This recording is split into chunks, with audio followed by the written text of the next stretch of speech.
How to fix Photoshop keeps crashing. So if Photoshop is crashing, freezing, or just not working, I'll show you how to fix this issue. Now this will work on the most up-to-date 2026 version, and also previous versions of Photoshop as well. So the first thing we're going to do is click on Edit in Photoshop. You can then scroll all the way down the page. You can then click on Preferences and select General.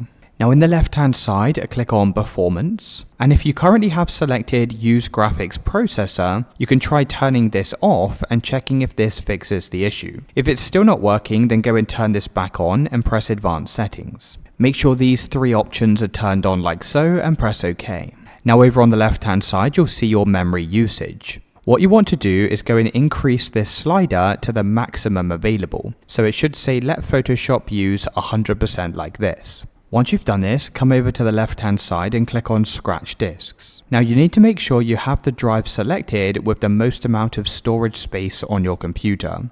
So you can see this column for free space. Make sure you have at least 50 gigabytes available before using Photoshop. Once you have your drive selected, you can go and press OK to save these changes. Now if it's still not working, come back up to the top navigation and click on Edit. You can then scroll down to Purge and then select the All button. Now once all of your Photoshop cache has been cleared, you can close out of Photoshop, and when you reopen the application, it should no longer crash.